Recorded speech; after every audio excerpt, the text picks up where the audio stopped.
People always say a child becomes what their environment makes them. But what does that really mean? If a kid grows up around neglect and chaos, are they to blame when that chaos follows them into adulthood? Or is it the world that failed them from the start? Dostoevsky forces us to ask this question through the novel we'll be covering today. So let's start the painful yet beautiful story of the Karamazov brothers.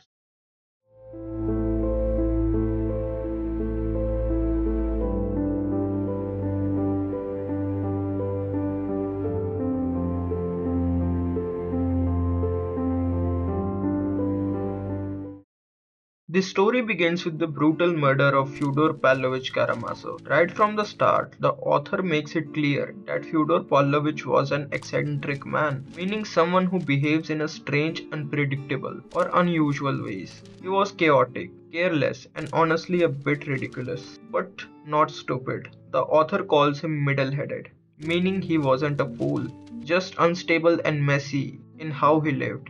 Yet despite all that, his strange personality never stopped him from succeeding in business. Fyodor Pavlovich started with almost nothing. He was one of the smallest landowner in the area. But near the time of his death, it turns out that he had built a massive fortune, around 100,000 rubles, making him one of the richest landowners in the whole town. And still the author calls him a crackpot, someone unreliable, wild, and kind of absurd.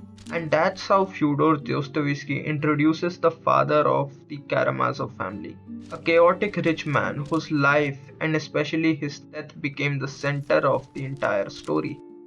Fyodor Pavlovich married a woman far above his league, Adelaida, his first wife. She came from the wealthy and respected Musov family. She was elegant, well raised, and beautiful, everything Fyodor was not. In that era, a marriage like this was almost impossible. A rich noble woman becoming the wife of a wild, selfish, and a clown like man didn't make any sense. So, why did her family agree to this marriage? The novel never tells us, but we can guess one thing. They simply wanted to get rid of the responsibility of marrying their daughter because later, when she suffered terribly in Fyodor's home, her family barely lifted a finger. It was as if they just wanted her to somewhere with someone and didn't care what comes after. But Adelaida was not weak. She was proud, emotional, sharp tongued, a woman who refused to be controlled.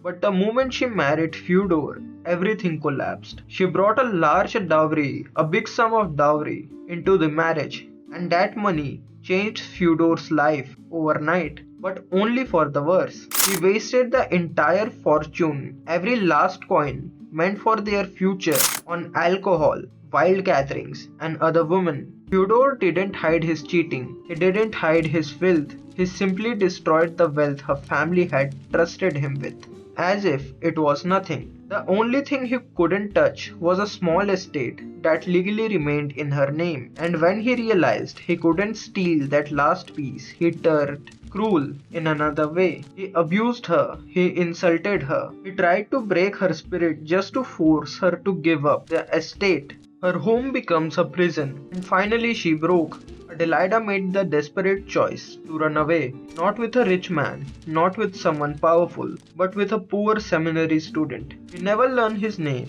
He exists only as the final door through which she escaped her suffering. And in that escape, she left behind her child, Dmitri. The book never explains. Readers are left with their own interpretations. Some say Dmitri reminded her of Fyodor, and she couldn't bear that reminder. Others say she was running with nothing, no money, no stability, and couldn't take a child. And some believe it was simply panic, a decision made in single terrible moment when survival was the only thing she could think about.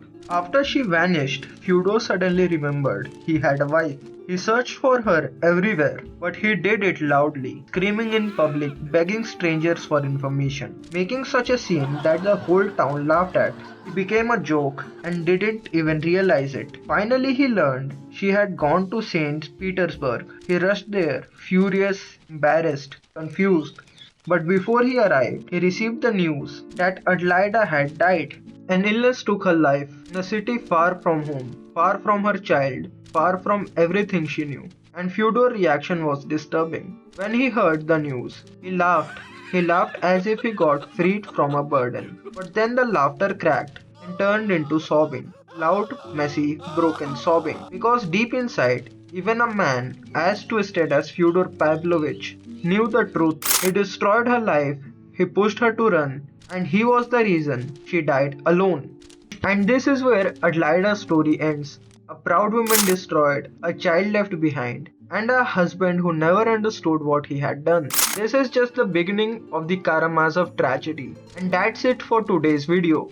We'll be covering the entire story of the brother Karamazov in this series. So if you want to follow the full journey, stay tuned. If you like the video, consider subscribing. It really helps to grow the channel. And if you didn't like something, tell me how can I improve it in the comment section.